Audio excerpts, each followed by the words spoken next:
This is WCPO 9 News.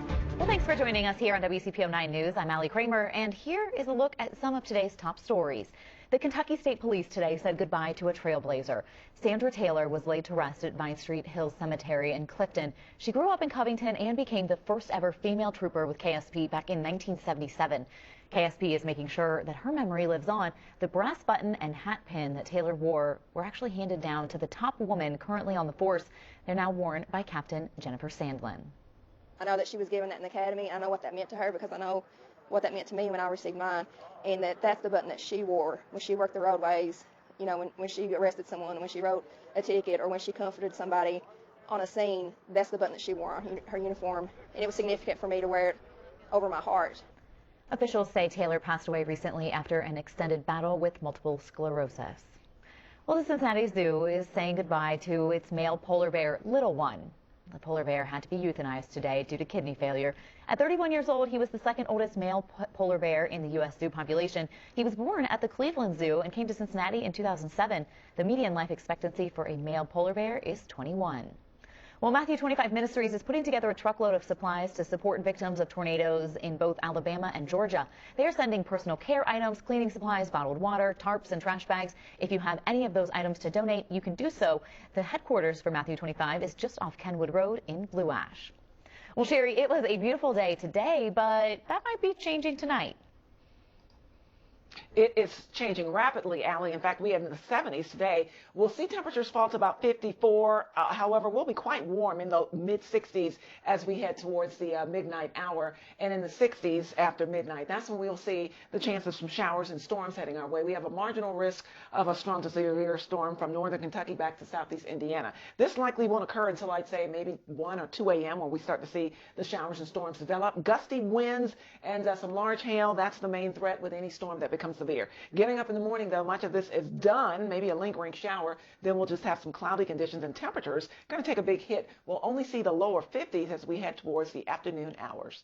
Well, nearly 60 volunteers came out to help rebuild this garden here at John P. Parker Elementary School. And you have to remember that this day is really imperative for kids and their families who are connected to the school, because it may very well serve as the only place in Madisonville that kids are exposed to fresh fruits and veggies. In fact, you might remember back in January, the community lost its family dollar store, where many families say that was their only place to buy groceries.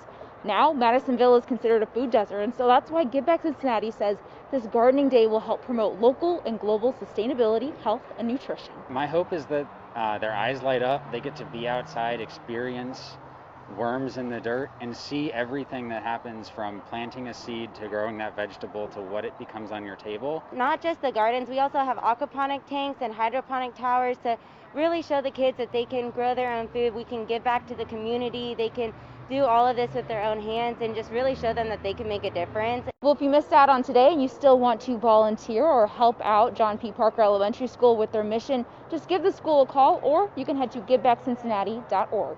I'm in Madisonville. Jasmine Miner, WCPO 9 News. People are rapidly seeing changes once they receive the COVID-19 vaccine, but not everyone in their families, like children, can get it. So we asked, what's safe? If you're starting to lean into those family photos again because you have the COVID-19 vaccine, you may have thought, what about the kids too young to get it? Yeah, both of them are below 16. We met Tara DeHall, his wife, mothering kids outside their home to talk about how the vaccine has changed their lives. We can relax, we can go each other, we can go to the parks, we can have get together. We'll be back to our normal life. And Hamilton County Public Health Commissioner Greg Kesterman says, generally speaking, that's safe for adults who are vaccinated. Grandma and grandpa can finally get back together with their children and grandchildren and hug and not wear masks. Kids are generally speaking less likely to transmit COVID as an adult or a teenager. There's a graph he gave me to help me understand what prevention methods you should take if you want to have a play date. If it's just your household and one other household, and at least one of those have been vaccinated, no mask or prevention methods needed, unless someone in the unvaccinated house is high risk. More than 2 unvaccinated households at one location, like out to eat, family reunions, mask, social distance, and wash hands. The best guidance for getting groups of people together would still be to do so outside And if you're not able to maintain social distance, we're going to recommend that you wear masks. If you want to vacation with another family, You could look at doing some testing before a vacation. Each family really has to make a personal choice on what they're comfortable with. some of you asked, what if your child is over 16 but does not want the vaccine? Or they do want it and you don't want them to have it? Well, Hamilton County Public Health says kids need parental permission to get it, and parents have the power to stop their child from getting it. The DeHalls say that's not an issue for them. We feel very comfortable now. I have reported on how to navigate the vaccine registration process in Ohio. I'll put a link to that in the story on our website, WCPO.com. Reporting in College Hill, Courtney Francisco, WCPO 9 News. The latest census information is that about 1% of the Brown County population is African American, and in that small number, there is mixed feelings about whether or not to take the COVID-19 vaccine. Still, word of mouth and drive-through vaccination centers like this one are a grassroots effort by the Brown County Health Department to get information and doses to those that need it. I was going to all websites here and to the Eastgate area and the Anderson area, and putting my name on their list. And Dorella Grant, like many in Georgetown, is eager to get the coronavirus vaccine. She joined lines of cars at a Brown County vaccination drive-through to get one of 2 doses. I know it's not going to cure it, but it could lessen the severity if you should get it. It's just like back in the day when you were coming up, you got the polio, you got the measles. But on her first attempt to get the vaccine, she was turned away because of a limited supply. Probably wasn't 2 days later, the health department called and asked me if I needed to still get a shot. Grant is not alone. The Brown County Health Department to date has given more than 6,000 vaccines to residents. Marjorie Pelt says it has been a grassroots effort to reach people who live out in the county. We don't have public transit. We don't have a hospital in our county. We rely heavily on our doctor's offices that are here. Pelt says her office has worked closely with the county's only weekly newspaper to get applications to residents who don't have access to printers. And when it comes to getting that info to the Black community, it has been about word of mouth. All of us here know people throughout the county because we're from here and we've been here. But not everyone in the county's Black community is on board with the vaccine. Gerald Alford pastors the First Baptist Church in Ripley, Ohio. He says his congregation, which largely includes elderly Black people, has shared mixed thoughts about the vaccine. Say, they're not taking it because of the Bill Gates situation, or some of them say that they're not going to take it because of the Miss Evers project. They were told they would be given one thing and all of a sudden, boom. My thing was, I just don't want to be 5 years from now, I hear a commercial. If you've taken this vaccine, please call the attorney office. He says it's the country's history of using Black Americans as guinea pigs that causes mistrust. Despite his doubts, Alford says the choice to get vaccinated is up to each person in his church. I tell them, don't, because I'm not taking it, don't you take it. Let that not be the reason you take it. My faith is what keeps me going. And just as it did with the children of Israel, I'm fine with it. In Brown County, Whitney Miller, WCPO 9 News. I'm real old, man. Ronald William jokes all the time, but at 65, he and fellow home health care worker Natalie Johnson. I missed my last year's birthday. I spent it in the house by myself, cooked my own dinner. This year, I want to be out somewhere and I want somebody to cook for me. Have simple dreams the vaccine they almost skipped might bring to life. I was scared because of what they say the side effects are. We don't get the same type of health care as everybody else. One time I was in the hospital, couldn't even hardly stand, and every time I stood, I passed out, but I still got sent home. It's too much history of disparities. I've experienced it firsthand. I'm a veteran. I was a medical specialist in the Army. There's a particular hospital that I go to. I'm not going to make reference to the name. I went in with an elevated temp. The nurse communicated, she tried to minimize.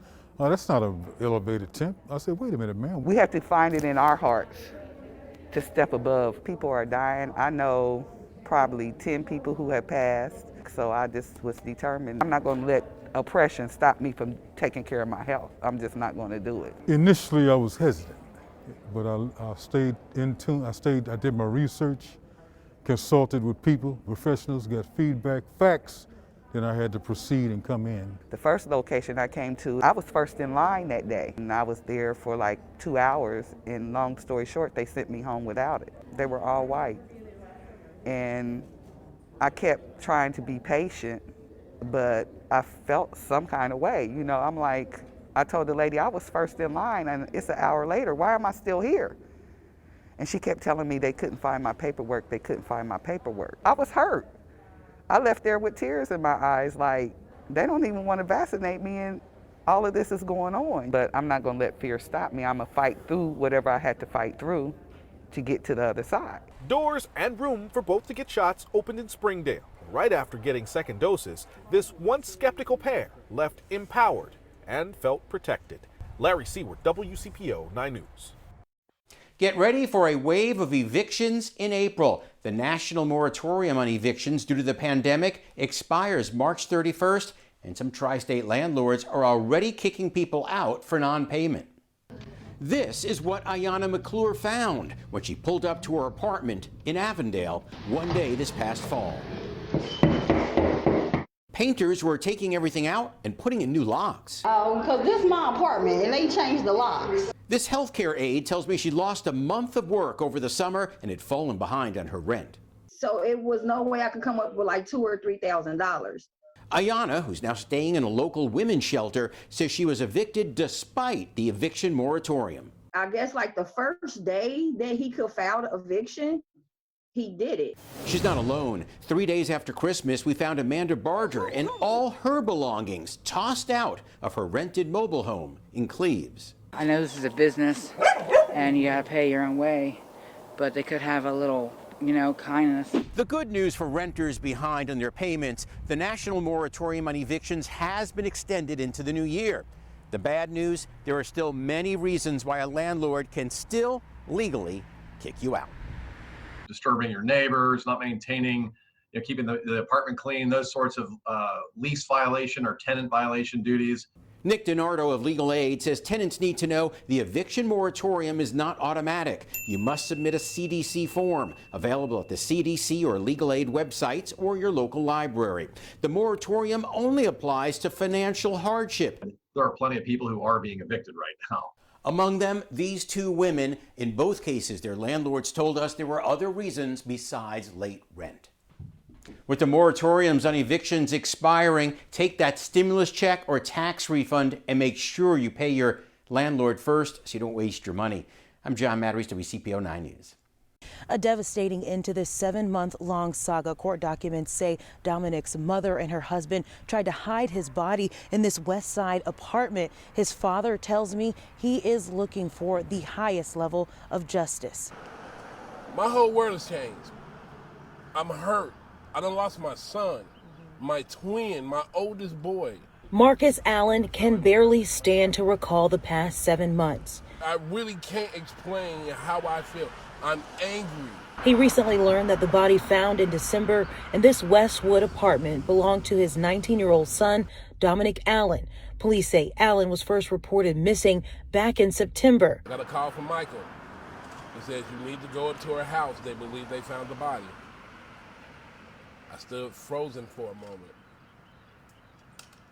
72 days. 72 days went by before y'all found my son. According to court documents, Dominic's mother, Kenya Stallworth, and her husband, Robert Robb, tried to conceal the body under clothes and behind a sealed door where investigators say the body was decomposing. Stallworth and Robb are charged with gross abuse of a corpse and tampering with evidence in connection to Allen's death. Marcus Allen says he wants nothing but justice for his son. I want them to get everything that's coming to them. And he has a message for anyone that will listen. The children are our future. Stop killing them, please. I don't want nobody else to have to go through what I'm going through and what I'm dealing with. In Westwood, Whitney Miller, WCPO 9 News. Paul Montgomery hopes his Pig Candy Barbecue, which will open March 26th in California, Ohio, both honors the neighborhood's history and builds towards a future he and his wife dreamed of years ago. My wife and I, or other half and I, Christina, she's also my business partner, kind of came up with the goal of opening our own place about 7 years ago. And then we stumbled upon this building 5 years ago. and it's been quite the process. Pig Candy's building served as California's police station in 1913. The barbecue restaurant's basement kitchen was once the station's horse stables. We saved as much of the historical charm as we could, but then at the same time, a 100% complete remodel. Pig Candy includes a dine-in area, grab-and-go counter, and outdoor seating that can accommodate about 70 people. The restaurant's decor reflects the history of the California community. We've got a town historian named Jackie. She's 93 years old, born and raised in California, Ohio. She let Christina into her archive and go through all of her old photos. These are all old photos of California, Ohio, and Coney.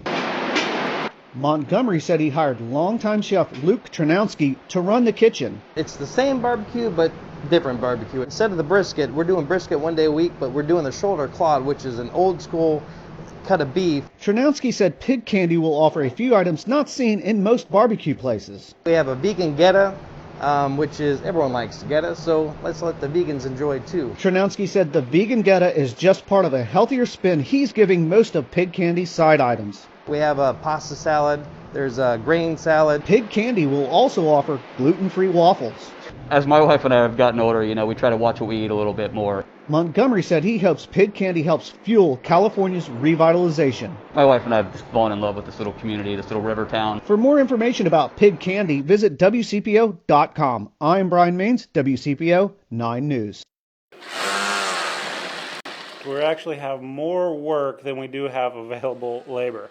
So right now we are in a hiring frenzy. Zach Kramer is managing director of Aero Elite. We are a textile manufacturing facility. So we manufacture any type of soft goods from small bags to large engine covers. Kramer says the problem is finding people who sew. So that's been a very big challenge for us, mainly because the folks who do have sewing skills are typically older and they're at the end of their working career.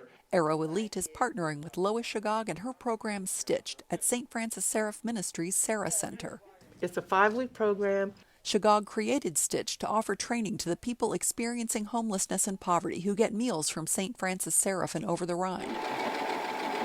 Because of the challenges of the COVID-19 crisis, she started with people who have steady jobs but wanted to learn to sew. That attracted students such as Mona Bronson Fuqua, who is married to a former WCPO freelance photographer. So anytime you can increase your skill set, I tell my children, I tell the people I know, anytime you can add to your skill set and make yourself a more valuable option for any employer, that's a good thing. She says she learned a lot. I can use a sewing machine. I know how to thread a machine. I'm not afraid of it anymore. If they at least learn the basics of the more computerized machine, they can come in and at least know the lingo, threads, needles, cutting. Kramer says that's what his company needs. So the basic sewing skills are the same whether that's on a home style sewing machine or a commercial sewing machine. He says Aero Elite soon will launch an apparel brand called Citizen Label. With that, we expect to increase our sewing by 3 to 5 times. So we're really excited for this label, and we specifically want to hire men and women that really need the job most in Cincinnati. Lucy May, WCPO 9 News. Hello, everyone. I'm 9 First Warning Meteorologist Sherry Hughes. We got into the low 70s today, and this evening we will have clear skies, but clouds will be building, and overnight we'll start to see some showers and also storms develop. We could even pick up an isolated strong to severe storm, as you can see a portion of the tri-state from Cincy southward and portions of southeast Indiana are under a marginal risk of maybe one of those storms or two becoming a little stronger with some gusty wind and also hail. Rain, though, likely won't move in until, I'd say, 1 or 2 a.m. It will be very quick moving across the tri-state, so by 8 or 9, getting up in the morning, it'll all be done. We'll be left, though, with some gusty winds out of the west, gusting upwards to about maybe 30 miles an hour. Cloudy conditions, but skies will begin to clear as we head into the evening. So here's a look at your forecast. We're going to be, again, in the mid-50s at 8 in the morning with maybe a few showers still around. Temperatures still sliding down, 52 at noon, 50 at 4 p.m., and we're at 46 by 8 p.m., but we're dry. The season's changing at Princeton High School. What's that? After 4 seasons at his alma mater, Mike Daniels left the Vikings. It was extremely tough because you're talking about a place that is near and dear to my heart. To become the director of on-campus recruiting at Army West Point. Very exciting. I think I'm going to do a great job representing Cincinnati, representing Princeton while in New York. Daniel's time at home proved seasonal, but he left his mark. The 2003 Princeton grad became the first black head coach to lead a GMC team to the playoffs. I'm going to miss his energy, his enthusiasm. Junior quarterback Mekhi Lynn says Daniel's impact went beyond the field. He helped me grow out of my old childish young ways and helped me become a young adult. While Daniels fell short of a state championship, he believes he laid a strong foundation. We were able to, in 4 years, 4 recruiting cycles, give 38 kids scholarships. Out goes Daniels, in comes Andre Parker, who leaves his alma mater Winton Woods to take over as head coach of the Vikings. In a statement to WCPO, Parker said, "I'm a guy who will work and do everything for the betterment of the program, school, and community." Really significant, Reggie. WCPO high school insider Mike Dyer says Parker brings instant credibility to Princeton. Has done some amazing things, 6 playoff appearances. I think they have a 40-8 record since the Division II state runner-up season of 2017 there at Winton Woods. So as the season changes, coming to Princeton, you have to do better. So does the temperature of the program. Reggie Wilson, WCPO 9 Sports. I'm Raven Richard. One man's trash is another man's treasure, but that's not the case for one East Price Hill woman. It was a simple Facebook post on Saturday afternoon to the group West Side Best Side. Angela Hessen asked if anyone could pick up the litter outside of her unit at the Senior Chateau in East Price Hill. She wrote, "My apartment is on the first floor and I'm growing tired of looking out my windows every day and seeing cigarette butts and Kroger bags covering the ground." She even offered to pay. Within minutes, the responses started pouring in.